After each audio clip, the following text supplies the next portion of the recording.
Alright, welcome back, Fight fans, Company of Heroes fans. You've waited 3 weeks to see this title fight, and here we are. Sorry about the hiccup in our giddy-up here. We're trying to find a proper resolution. We're learning about selecting different streamers, setting up, various screen resolutions, trying to sort the lag out for you. Hopefully it'll be better. So now you have the choice between 800p, which will probably be more useful for more people, and the 360p. And it also should be less laggy. We picked a West Coast Twitch server.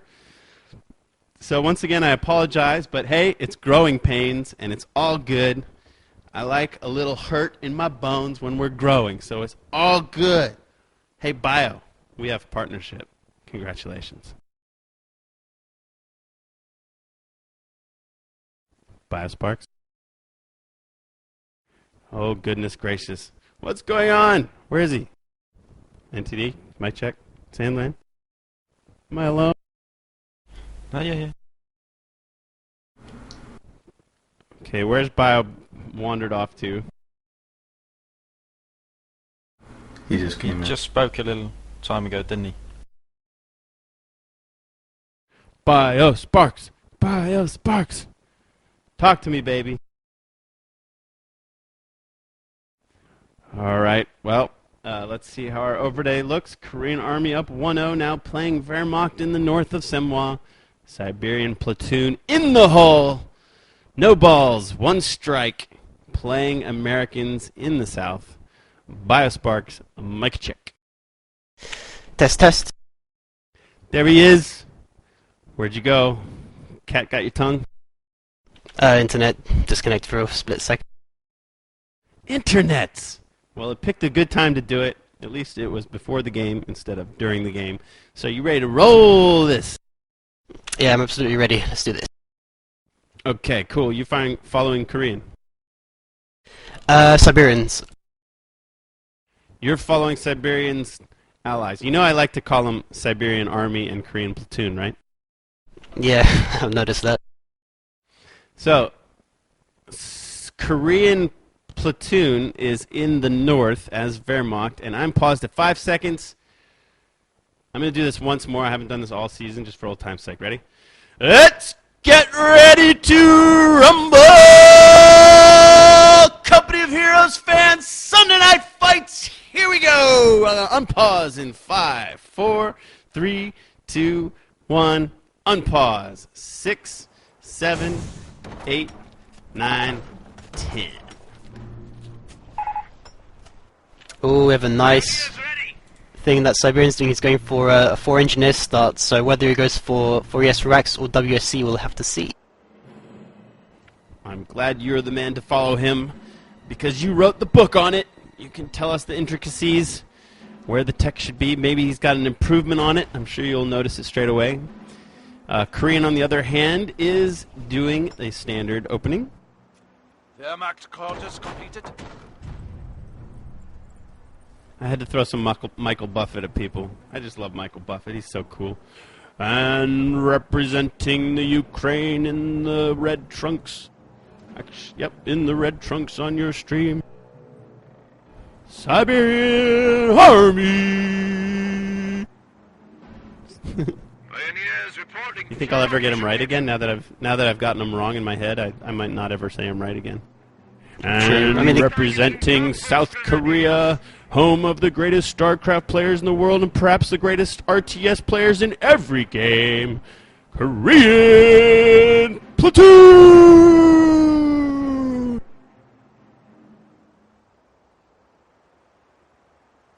We're screwed now. We're going to make that mistake so many times. Okay, from now on, I'm going to try not to make that mistake. All right, well, Siberian's gone for the Rex. 4ES Rex, up in Semwa. Why is it, do you think, that we have yet to see Brits on Semwa?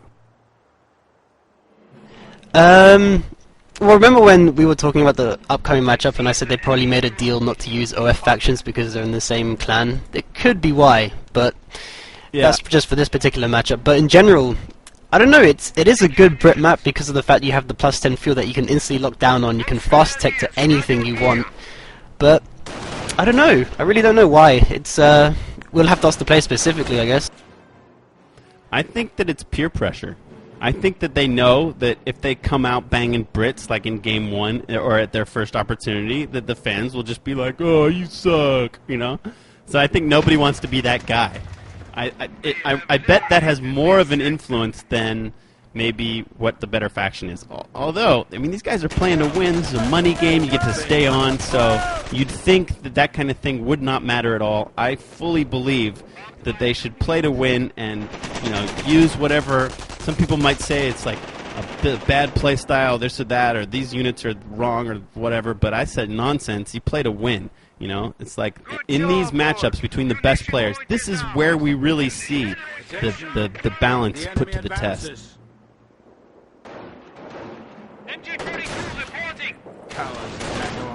We have some nice maneuvering by Siberian, capping off the Korean Army's +10, and he's stalling in the middle as long as possible with engineers against 2 Volks, so it won't last long. They're going to walk into this early placed mine, though, which can do quite a lot of damage, and that health deficit is actually going to be really well when the rifles engage them.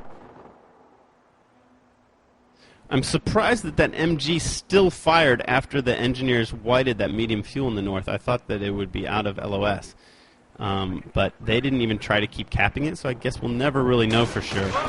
But look at Korean creeping that MG and unloading on them again. I guess the real interesting fight, though, is between the rifles and the Volks that have garrisoned the church. It's now a 2-on-2 coming up, and looks like Korean Army is going to back off and look for better cover. There is that blind spot on the church that you have to be careful of. But these rifles are raging forward, so Siberian Platoon wants the fight. Korean Army doesn't. And now that he's back behind this green covered truck, let's see if he wants it. No, I don't know. It's really important to get all your guys fighting when they're fighting. Now he's building some more bags there. Some strange non-directional cover there for the rifles on the north side of that fight. There's more action going on in the south, a little worker battle that Korean Army has to retreat from. But it's really this very interesting tactical battle in the center that I'm focusing on. And there now he's bought time to set up. Korean Army's got 2 MGs coming into the center, so he will eventually be able to push Siberian back. Oh, and Siberian has just started researching bars, so he's going to go for some heavy flamer and bar flanking. Korean Army's got a bike coming out. He's going to push these rifles out of cover. There's a nice flamer garrisoning a house for Siberian Platoon, and these Volks are dying quickly. They need to get out of there. They do. And so you went 3 rifles into bars or 4? 3 rifles into bars, with 1 flamer squad to back it up. That flamer squad might be able to get a flank off.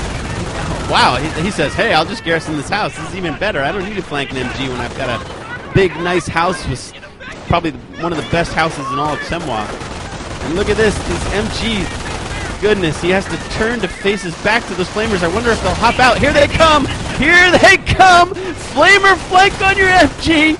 You do not want this bike. Can you save that MG? You've got a lot of work to do. It's gonna cost your life, buddy, to do it. Oh, he's like, I was just kidding. I'm out of here. Look at the other MG in the south being flanked by these engineers. The bike's about to pop. The MG's facing tons of bar rifles, but somehow surviving. No, 1 guy down, 2 guys down. How's the MG in the south faring? Not so good. He's being flanked by those very same flamers. Oh my goodness, reinforcements come from the base just in time to save the northern MG, but the southern MG gets cleared and the bike is killed, and now these flamers are going to put mines there so that he can protect that MG from being recaptured, and perhaps Siberian Platoon will be able to send a rifle squad over there to grab it. Let's see. This is an interesting fight across this river. I wonder if those pioneers saw that mine going down. Yeah, I just toggled Fog of War, and they definitely saw the mine going down, so he should be attack grounding as he is now. And there's our answer. Now this is always difficult. Look, he attacked ground once, and it did almost nothing. I mean, you just have to be patient, and you just have to keep doing it. There, he's got it. Wow, fantastic. Really nicely done by Korean Army. Let's see now if he can protect that very precious MG. Let's see who's going to get it now. And here come some engineers from the top. They're going to get in there and grab it. I don't think there's any way the Korean Army can stop it. Nope, they've done it. It's larceny. these Bios aren't going to... Let's see, they retreat. Yep, they've done it. Mission complete. MG-42 captured.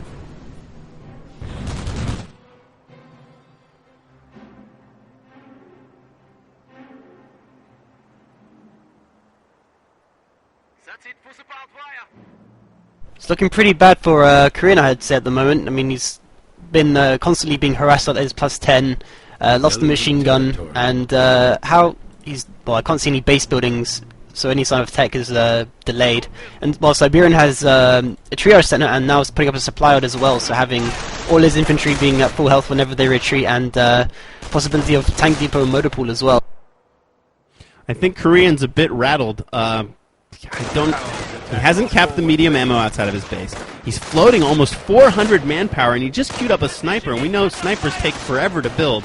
So it's not like he's saving for something in particular. That's just a lack of macro there. He's been so harassed and attacked from all sides that his manpower actually built up beyond his ability to spend it. So let's see what he does after this sniper comes. König reports for sniper. We are losing ground. He needs that sniper to deal with these flamers. Next is Tier 2. So somewhere in there he teched to Tier 2. I missed it. But now he's putting up the Kriegsbarracks. And this sniper will get his first lick in. He headshots one of those flamer guys poking his head out of one of those windows. They need to ungarrison and run for cover. I can see why, because when I was talking with Armstrong about the Volvox sniper opening on Semwa, he said that rifle stalling on like the heavy cover on the walls and the houses are such a hassle for normal Wehrmacht players that having the early sniper picks them off and they can advance a lot easier. So if you can keep the allies at bay and from stalling you, it really helps the Wehrmacht. But with such a delayed sniper, we can see how great effect that has been used. So, you know, Siberian's been putting flamers and machine guns inside of houses and the rifles with bars against the walls. You're never going to get them out of there without sniper support. So, you know, it just goes to show how snipers are just so good to stop American players from stalling you out.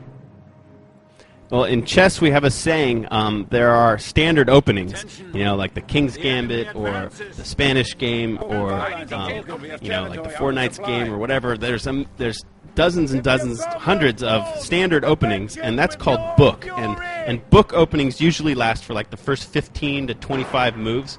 And if we had a book for COH, we're definitely out of book because he lost that MG. So anything that Korean Army builds now, like this sniper, we don't know if that was his original plan or if he was forced into it because he has to deal with an MG that he gave away. So I would say that we're out of book here, and we have a quick pack from Korean Army.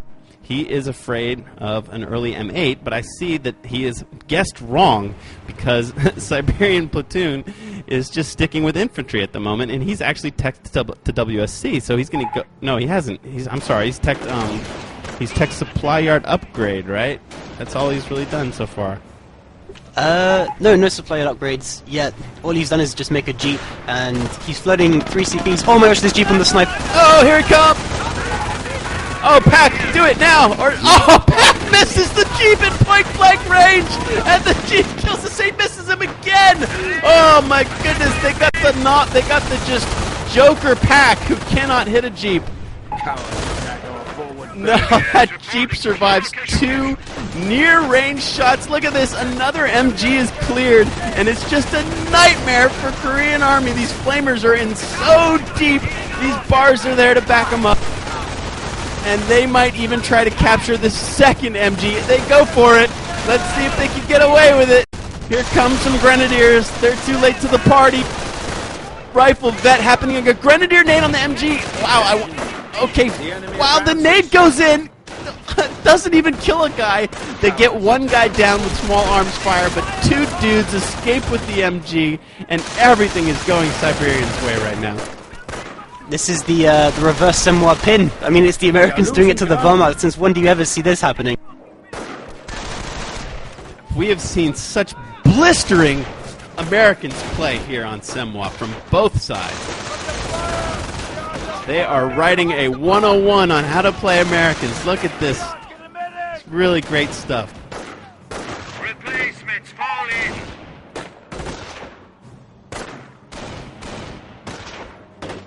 Yeah, the trouble's only gonna just escalate. I mean, Siberian's on 3 CPs. He can either go strafe or off-map artillery, and he has 270 munitions in the bank. So almost 2 strafes or 2 off-maps if he wants them. You know, that's gonna be game-ending, I reckon, if he gets them in good positions.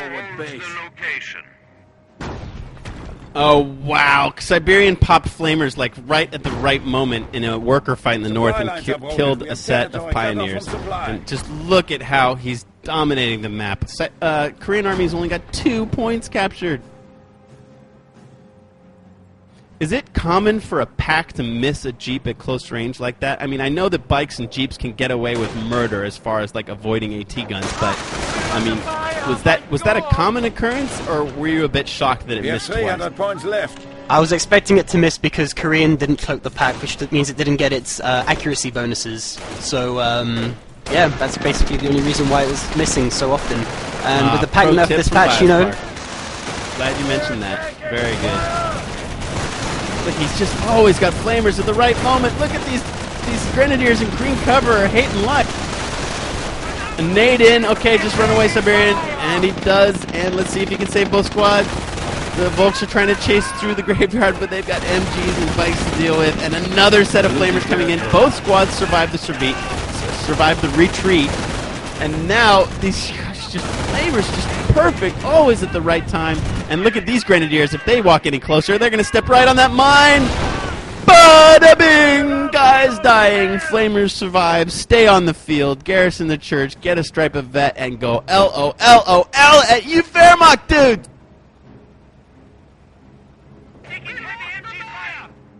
Looks like Korean Army's decided to get a second sniper now. Hopefully it'll last a bit longer than the previous one. And oh, we've got a crocodile cooking. Oh, love it! I guess we're almost sure to see the plow upgrade, since it does give extra health.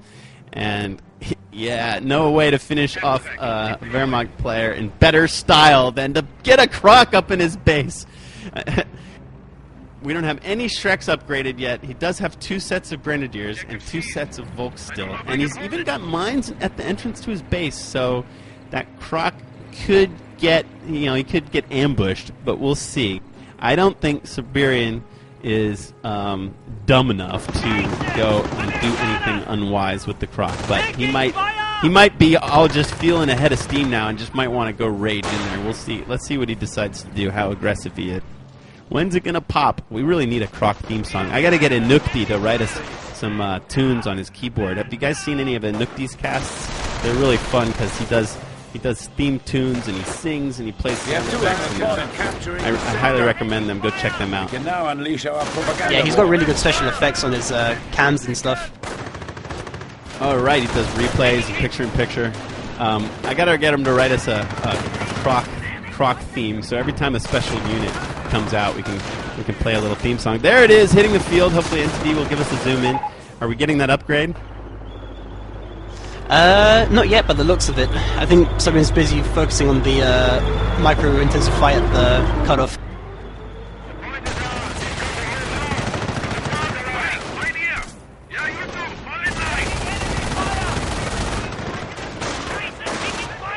I love the sound of a Sherman. It's like, it kind of sounds like what it was in World War II. It's this just sort of squeaky death box. You know, the guys who used to man the Shermans called it basically God, I'm watching this fight and all these guys retreat under this off-map artillery coming in. Whoa! Second shot completely owns the pack! Ay, ay, ay, ay, ay. The vehicle's still there. Look at that crazy way it's on that precipice of the lake there. But they used to call it like a walking coffin pretty much because, the Shermans, they didn't have the strongest armor. They were kind of squeaky and easy for Wehrmacht armor to kill. And look, here he goes, though. So the COH Sherman, he's got that great squeak to him, and that's what I love in this game. And here he comes. He might just find a sniper. Let's see if he goes over that mine. He's just got the sniper reveals himself. The croc is going right in there. Let's see how many of these guys he can burn. They all have to run back to their headquarters, but that will not save them. Luckily for the croc, he didn't take the main front door entrance. And look at this big off-map coming in, and Korean Army knows that that will be the end of him. He GG's before the rockets even fall. Oh, yeah. Wow, what a game. I think that was more than textbook American play, and really just goes to show a really well executed 4ES rack start can really devastate your opponent if you just play it perfectly. NTD, show us the Allies win. I forgot it in the last game, but show it to me now.